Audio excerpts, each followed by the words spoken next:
O Felipe, tá, gente? É que tá. É que esse é o ponto, né? O cara conseguiu, a gente tá falando que ele conseguiu aqui em 3 meses, mas a verdade ele conseguiu menos de 3 meses, né? Tipo, foi 2 meses e pouquinho, Sim, porque você pegou a mentoria em abril, no final de abril, e você pegou a vaga no final de abril também. Aliás, no final de junho, então foram de junho, 2 meses. sim. Isso é muito legal. E não só isso, né? Poxa, o Felipe era um dos caras que mais usava a comunidade. Ele tava sempre lá perguntando, tirando dúvida, ele ajudava outros alunos. Ah, mas Mene, o Felipe ele já manjava. Não, cara, ele conheceu sobre QA quando ele entrou na mentoria. Só que aí que tá, a boa vontade da pessoa de ir lá ajudar e tentar resolver o problema do amigo, adivinha, aprendeu. Ele foi lá, ele botou em prática um monte de coisa. Então, eu tenho certeza que isso ajudou no caminho dele, né? Então, é o que eu falo. É possível 3 meses para você entrar na área? Sim, é possível. Só que, botar pra quebrar. O cara tava lá, inclusive, até pra tirar dúvida de outros alunos que começaram com ele, sabe? E normalmente acertava muito bem, gostaria de dizer isso, porque eu tô sempre lá dando uma olhada, né, pra ver, porque às vezes eu posso dar um input legal também, mas o Felipe, ele resolvia, cara. E eu até gostaria de ouvir sobre isso de você, Felipe. Você achou a área de qualidade tão complexa assim? Porque tem gente que fala assim, não tem como aprender sobre teste de software e fundamentos em 2, 3 meses. Aí eu quero te perguntar, você acha que dá para aprender fundamentos de software, de teste de software em 2, 3 meses? Processo ágil? Sim, com toda certeza. Porque, eu estava, como falei, eu estava lá de dados. A mesma área de dados ainda parecia muito turbulenta para mim com um ano. Era muita coisa para aprender. Já a parte de criar eu não achei tão complexo, não. Não achei difícil de aprender em pouco tempo, não achei não. Mas de dados eu ralei, mas mesmo assim ainda tinha algumas coisas que é muito turbulenta. Na parte de dados, muita coisa para aprender. Mas de criar, não achei. A curva, mesmo a curva de aprendizagem, ou seja, quanto tempo demora para aprender, eu não achei tão complexo. Foi E tranquilo não de é aprender. mesmo. Porque você testa no seu dia a dia, não é mesmo? Tipo, você não fica colhendo Exato. dados, por exemplo. Você não fica fazendo programação, desenvolvendo software no seu dia a dia. Mas, você testa o dia inteiro, cara. É literalmente o dia inteiro. Você pode não saber técnicas de teste, você pode não saber como fazer teste de software legal, de uma forma estruturada, ou criar um plano. Mas, testar exploratório, você sabe. É uma das coisas que um QA mais faz no final das contas, sabe? Então, é por isso que às vezes eu tenho um pessoal que fala assim, não tem como aprender. Eu falei, tem sim. A gente já sabe uma parte. E até mesmo sobre automação, né? Queria até te perguntar, porque você sabia um pouco, você falou que sabia Python, né? Você chegou a estudar para dados. Como que foi você Sim. começar a aprender um pouquinho mais sobre, por exemplo, JavaScript, né? Porque, para quem não sabe, na nossa mentoria a gente, por enquanto, tá? Por enquanto, a gente é focado em JavaScript, em ferramentas com JavaScript, então a gente trabalha com muito foco com Cypress, com Postman também, que também usa bastante JavaScript. Você achou muito difícil automatizar? Ou você acha que fazer as coisas que você fazia de dados era mais fácil? Dá um paralelo. Às vezes tem gente que tá na área de dados e tá querendo... Não sei. Pode ser também. Então, essa parte de Python não é uma linguagem tão difícil para aprender. Mas alguma parte de criar script para extrair dados de uma API, por exemplo, é um pouco complicadinho, pelo menos para mim, sim. Comparado com JavaScript, não foi difícil para mim.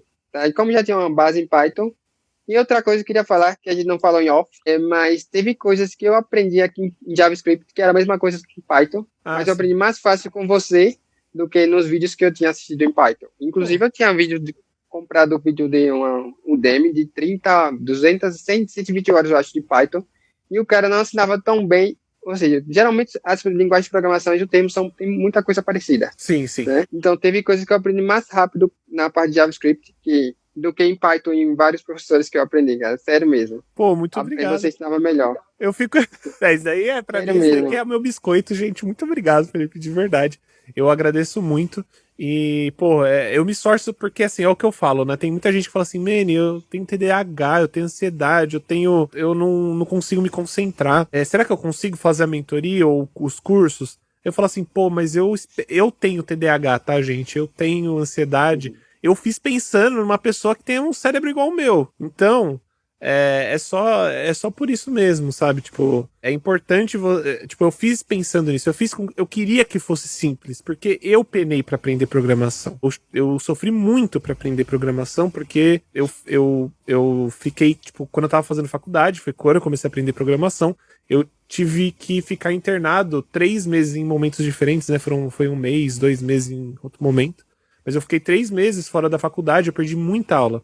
quando eu voltei pra aula, pra faculdade, meus colegas, tipo, sabiam um monte de coisa e eu não sabia nada. E eu fiquei, caraca, e agora? Então, tipo, eu sofri muito pra aprender programação. Tipo, eu lembro que eu olhava, tipo, sentava na frente do computador e eu chorava. E eu queria ser programador, cara. Eu falava, eu não faço ideia do que tá acontecendo aqui. Então, tipo, eu fiz o curso, tipo, eu fiz tudo que eu ensino programação, eu fiz pensando assim, mano, eu quero que aquele Henrique, há 8 anos atrás, há 10 anos atrás, que tava aprendendo, ele ia curtir fazer esse curso, sabe? Então, que bom que você me falou isso. Mas eu faço, tipo, de verdade, pensando pra ser simples. Porque eu não quero que vocês fiquem lá 30, 20, 120 horas codando uns negócios pra você chegar a fazer automação e você falar assim, tá, por que eu aprendi tudo aquilo sendo que eu podia ter começado com automação tão rápido? Porque você ainda nem falou, mas você achou a automação difícil? Automatizar, tipo, com Cypress é difícil? Achei fácil, Cypher. Achei tranquilo. Inclusive, em torno de 3 semanas atrás, no LinkedIn teve uma indiana, que ela já é sênior, ela tem 15 anos, ela é indiana, mas ela mora nos Estados Unidos. Ela estava com problemas em Cypress, porque ela utilizava Selenium e a automação dela não estava passando. Ela tava, tipo, Aí eu marquei ela sabia Selenium, só que aí ela não sabia como fazer em Cypress a automação. isso. Isso, Caraca. ela tentou, mas estava dando erro, cara. Na automação dela não estava rodando de jeito nenhum. Aí ela disse: se você pode me ajudar a marcar. Aí a gente marcou uma call pela manhã. Aí a gente entrou, eu entrei com ela, falei com ela, faça isso. Aí ela conseguiu rodar o teste dela. Eu fiquei surpreendente porque uma pessoa que é sênior há mais de 15 anos na área de QA, para mim, uma informação que nem júnior eu sou ainda, cara, é complicado, mas eu consegui ajudar ela. Uhum. Não, e é justamente isso. É por isso que eu falo, gente. Pera aí, ó, essa é mais uma prova. O pessoal de QA tem gente que estagna. E aí é por isso que eu falo. Felipe, isso é uma das coisas que eu falo. Tem gente que acha ruim que eu falo isso, mas eu falo, gente, tem muita gente de QA que tá estagnado e não cresce no mercado porque não vai atrás. Porque assim, você conhece programação, você sabe automação agora. Você acha que é tão difícil assim sair do Selenium e ir pro Cypress? Porque eles são... Os fundamentos são parecidos. E Cypress é muito mais simples de instalar. Então, aí quando vem aquelas pessoas que falam assim, eu tô muito tempo na área e eu não cresci, que não tem espaço, é muitos requisitos. É porque às vezes a pessoa não quer fazer isso. E eu falo isso, tipo, eu não julgo, porque tem gente que tá confortável, trabalha do jeito que se sente confortável, tá tudo bem, eu não me importo. Mas o que eu quero dizer é que o mercado de QA é bom, sabe? Ele realmente você pode crescer. E foi o que eu te falei, cara. Se você continuar estudando desse jeito que você tá indo, você cresce de um jeito absurdo, muito rápido. E eu falo isso porque o meu crescimento foi muito rápido. Antes de completar 3 anos, eu já tava sendo basicamente considerado sênior e tava ganhando 13 mil reais. Mas por quê? Porque eu fui indo atrás de outras vagas, fazendo entrevistas. Então, você pode ficar assim numa empresa ganhando, sei lá, 2 mil reais, às vezes, porque você não sabe automação, você não sabe todos os processos de qualidade, ou ganhando 3 mil reais e ficar 5 anos nessa empresa. Sendo que se você tivesse continuado estudando, aprendendo, fazendo entrevista, em 5 anos já é pra você estar ganhando em dólar, de verdade. Tipo, ganhando em dólar pra um salário. E eu falo, gente, nos Estados Unidos hoje tem o melhor mercado do mundo. É o que mais paga. Lá, só pra vocês entenderem, nos Estados Unidos, pra você, né, no caso, Felipe, que você tá muito mais perto, eu acho que é muito mais fácil de conseguir entrar nos Estados Unidos pra trabalhar lá mesmo, né, se você tiver intenções, lá os salários chegam a 200 mil dólares.